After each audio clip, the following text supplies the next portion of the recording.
Aujourd'hui, c'est le jour de Yah, le jour que notre Père Yahweh a fait pour lui-même, que nous devrions l'honorer, le reconnaître qu'il est notre Dieu, notre Créateur, notre Alpha et Oméga, notre début et notre fin de toutes choses. Aujourd'hui, l'écriture que le Saint-Esprit nous a donnée, l'écriture de ce jour de Yah, c'est Genèse 33, versets 7 à 9. Versets 7 à 9. Versets 7 à 9.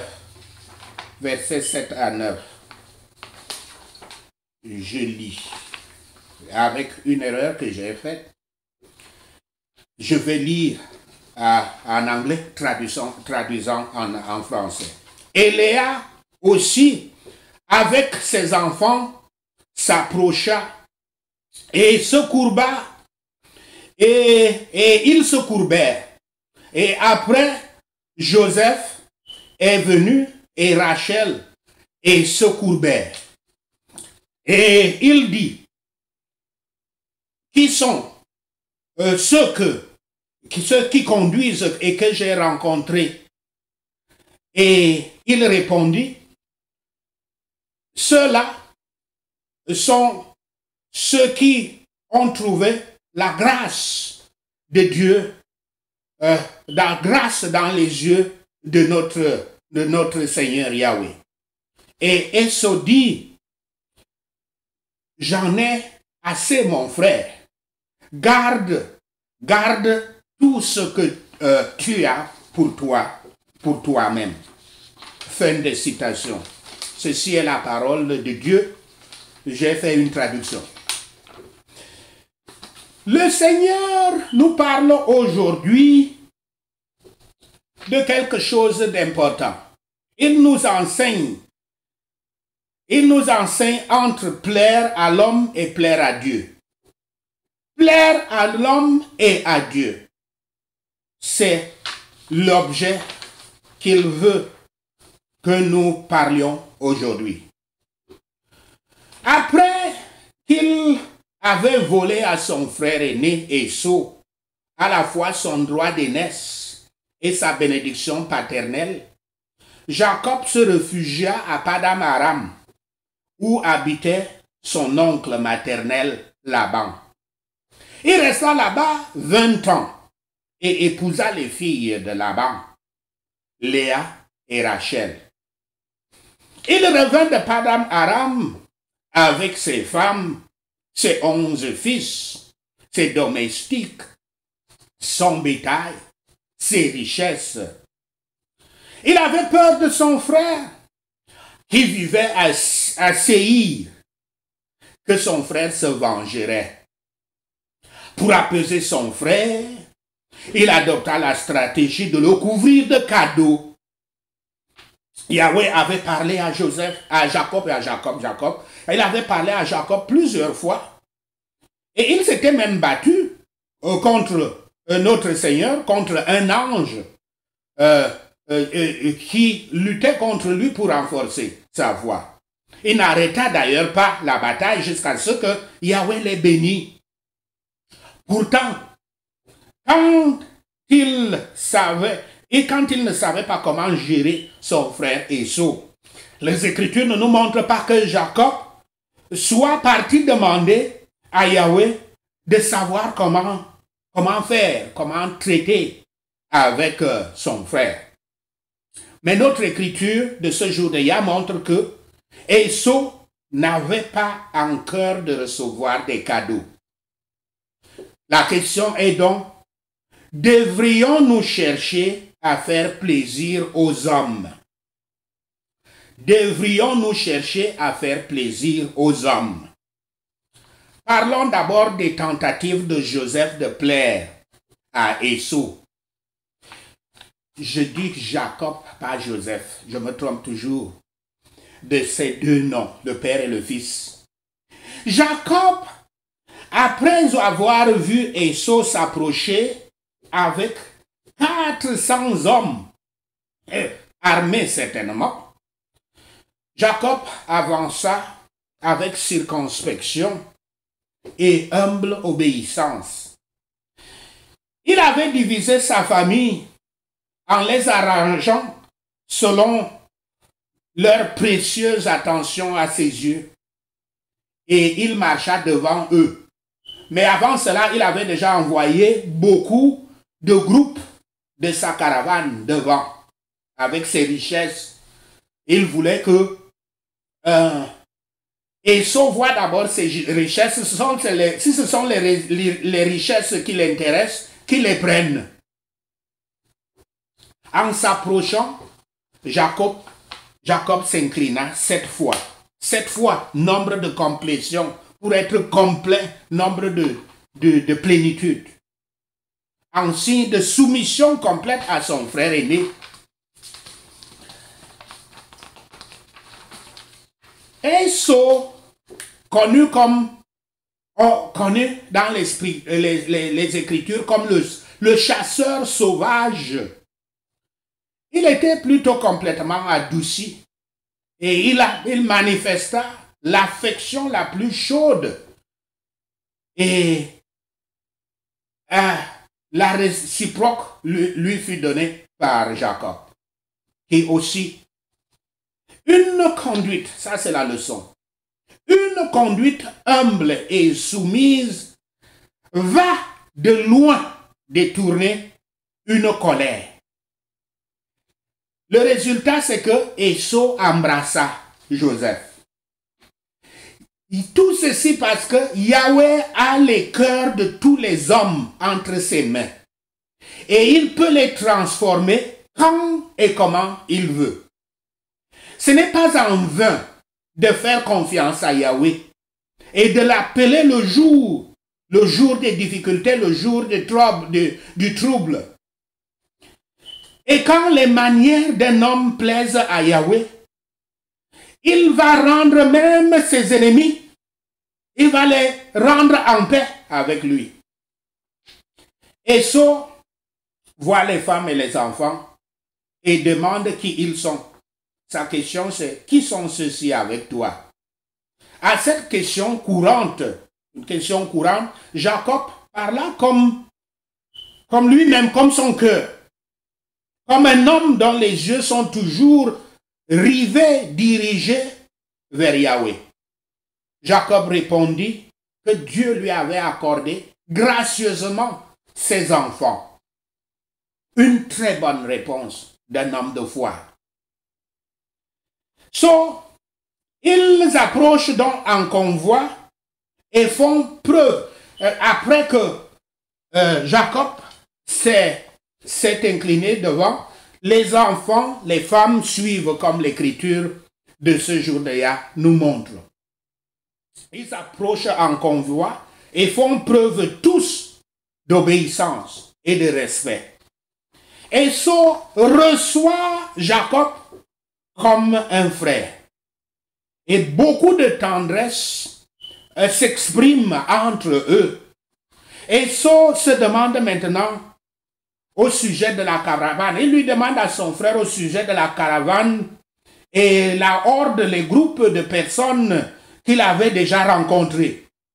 Le verset 8 en hébreu, on pourrait le traduire, on pourrait le reformuler. C'est quoi tout ce temps que j'ai rencontré? Il connaissait la signification parce qu'il avait déjà interrogé les serviteurs de Jacob qu'il avait rencontrés avant. Mais il demande, pour qu'il soit plus clairement, plus certainement informé de la vérité et ait l'occasion d'exprimer le refus civil de tout don que son frère allait lui donner. Il avait entendu tout ce que les serviteurs de Jacob lui avaient dit quand il leur a posé cette même question, mais il attendait la confirmation de leur maître Jacob. Jacob exhorta Esau, bien que sa peur était maintenant terminée puisqu'il s'était embrassé, il l'exhorta à prendre ses cadeaux. Il insista. Au verset 9, Esau dit donc, comme nous avons lu, je vais reformuler ce que Esau voulait dire par cette réponse. Je n'ai pas besoin de toutes ces choses pour mon usage, ni ne désire une quelconque compensation pour tes blessures antérieures contre moi. J'en ai beaucoup et je n'ai pas besoin de ce présent, ce cadeau. Ou encore, j'ai beaucoup plus que tout ce que toi tu as montré ici, tout ce que j'ai vu ici. En Esau, ce qu'on peut dire dans cette réaction d'Esau, c'est que Esau se montra comme un homme qui n'est pas avide, comme quelqu'un qui n'est pas cupide. Mais il montrait qu'il est plutôt vraiment réconcilié avec son frère et qu'il ne voulait rien de lui pour compenser les conflits entre eux, les conflits de bénédiction, le conflit de vol de droit d'aînesse. Finalement, nous lisons au verset 12 que Esau prit finalement le cadeau après insistance de Jacob.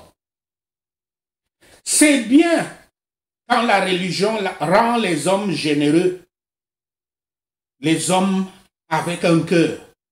Le chrétien doit être toujours généreux, avec un cœur, toujours prêt à donner, à se séparer des choses du monde.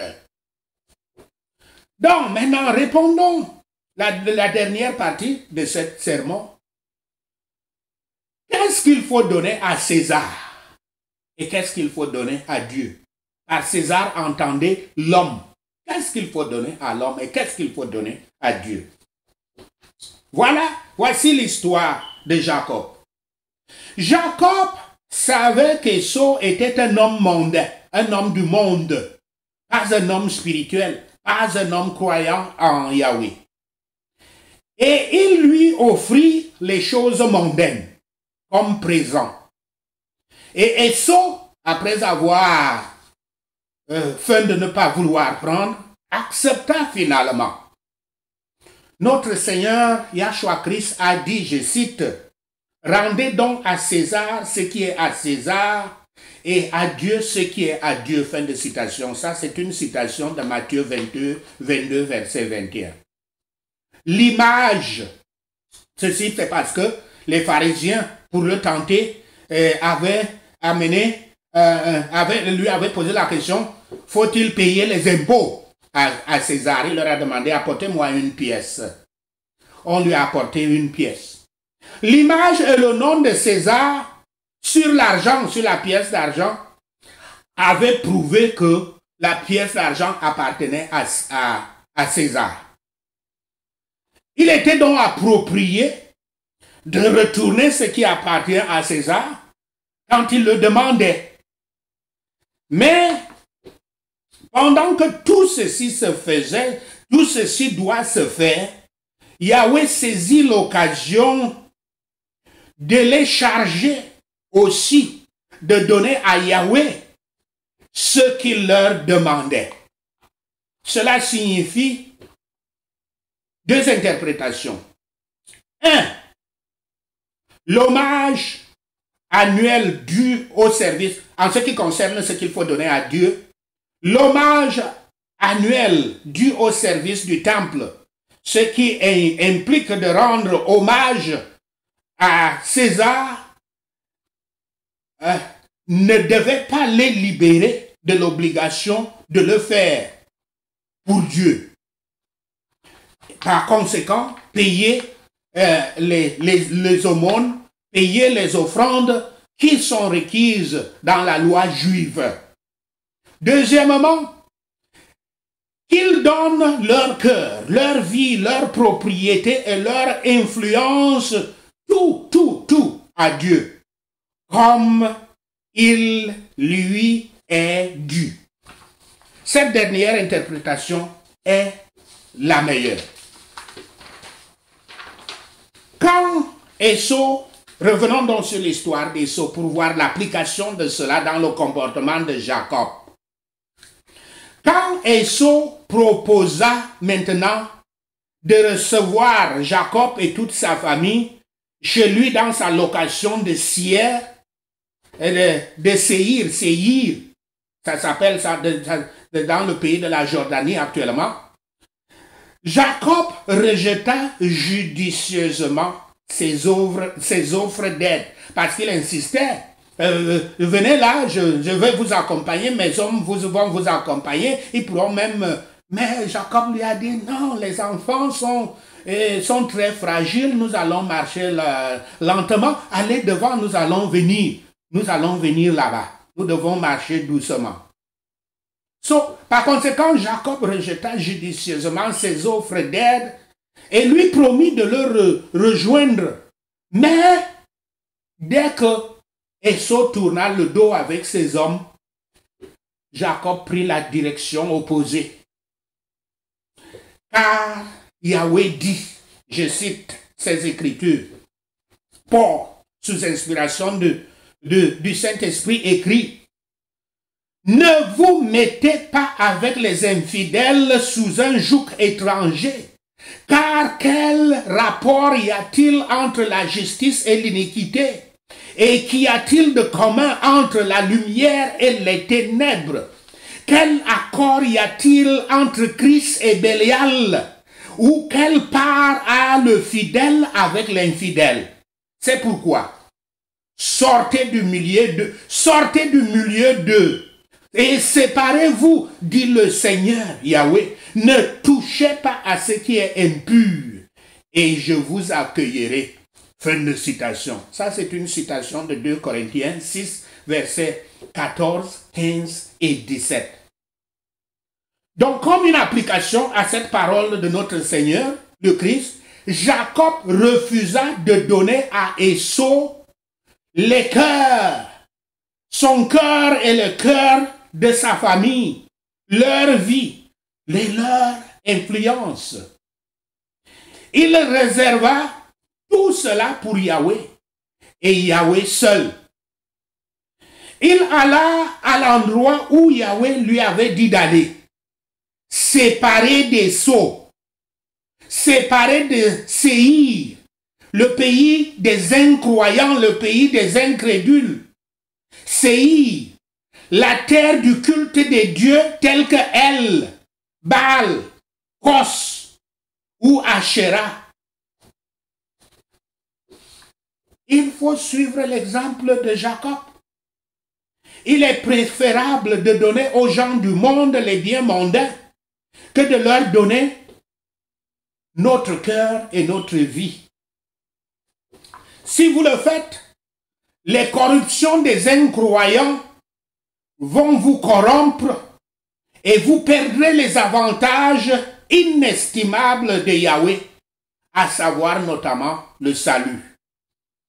Donnez à César, donnez à l'homme les impôts, la couture, les impôts et leurs tribus, la peur, l'honneur, l'obéissance qui leur sont dus.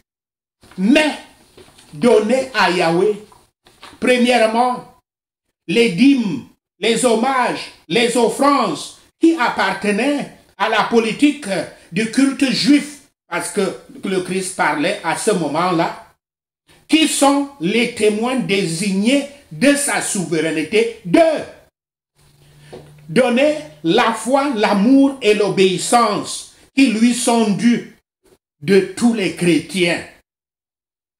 Maintenant, la question c'est, les chrétiens doivent-ils obéir à toutes les lois de la terre, à toutes les lois d'un pays? Les chrétiens doivent-ils obéir? L'apôtre Paul répond oui. Et cela, lisez Romains 13, versets 1 à 7. Je vous laisse le soin de lire après. Mais ce passage montre clairement que nous devons obéir au gouvernement que Yahweh place sur nous, au-dessus de nous. Car Dieu a créé, l'apôtre Paul écrit, Dieu a créé le gouvernement pour établir l'ordre, punir le mal et promouvoir la justice. Cela est dit dans les Écritures, dans Genèse 9, verset 6, 1 Corinthiens 14, verset 33, Romains 12, verset 8. Nous devons obéir au gouvernement en tout, payer les impôts, obéir aux lois, et aux règles et aux lois, décrets et lois, et faire preuve de respect. Si nous ne le faisons pas, nous montrons finalement une marque de respect. Nous montrons un manque de respect à Dieu. Car il est celui qui a placé ce gouvernement au-dessus de nous.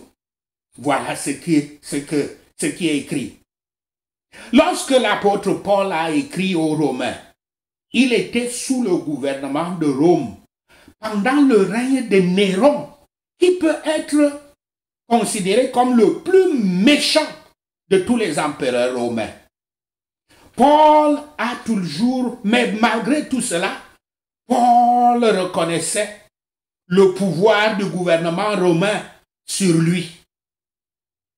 Pourquoi ferions-nous moins que cela?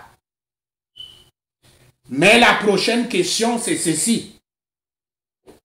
Est-ce qu'il y a un moment où nous devrions désobéir intentionnellement aux lois du pays?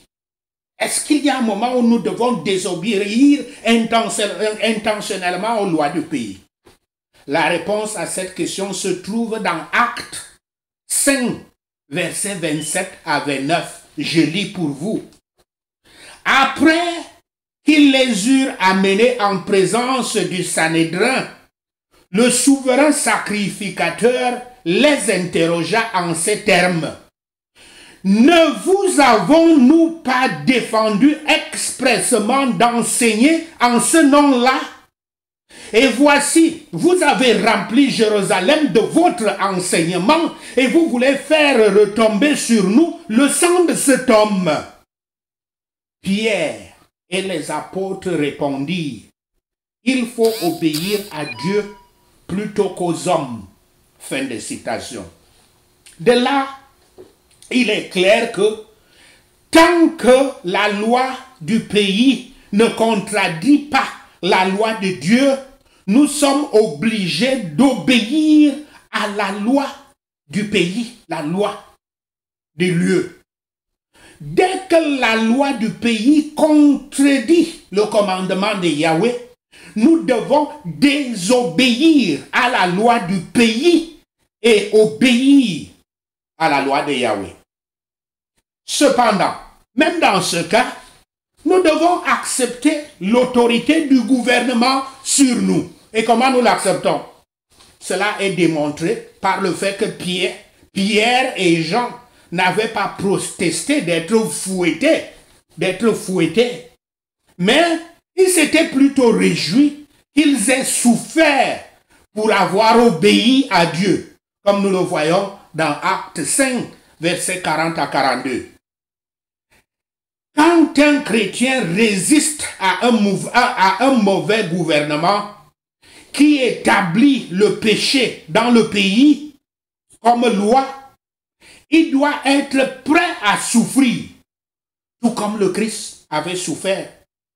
Prêt à souffrir toutes les souffrances que le gouvernement apportera contre lui, y compris la mort comme martyr, tout comme le Christ qui avait donné sa vie pour nous. Cela s'applique aussi au lieu de travail ou au ménage. Si une partie dans le lieu du travail ou le ménage établit le péché comme la règle, comme la loi, le chrétien doit résister et être prêt à souffrir, soit la perte de l'emploi, soit le divorce. Pour plaire à l'homme, il ne faut pas se livrer au péché. Sachez ceci et le Seigneur Yahweh vous bénira. Quand vous recevez ceux qui reçoivent les prières accompagnées de cette prestation, vous pouvez prier, prier ces prières, chacun. Les prières portent sur l'éthique et la justice contre la corruption. C'est 15 points de prière. Priez-les, priez-les, et le Seigneur vous bénira. Merci Seigneur pour ta parole de sagesse, ta parole d'enseignement, ta parole de direction, ta parole d'illumination, ta parole de notre renforcement spirituel, de notre croissance spirituelle, de notre élévation spirituelle. Seigneur Yahweh, nous te rendons gloire, nous te remercions et nous te rendons gloire, nous bénissons ton saint nom, au nom de Yahshua le Messie, nous prions.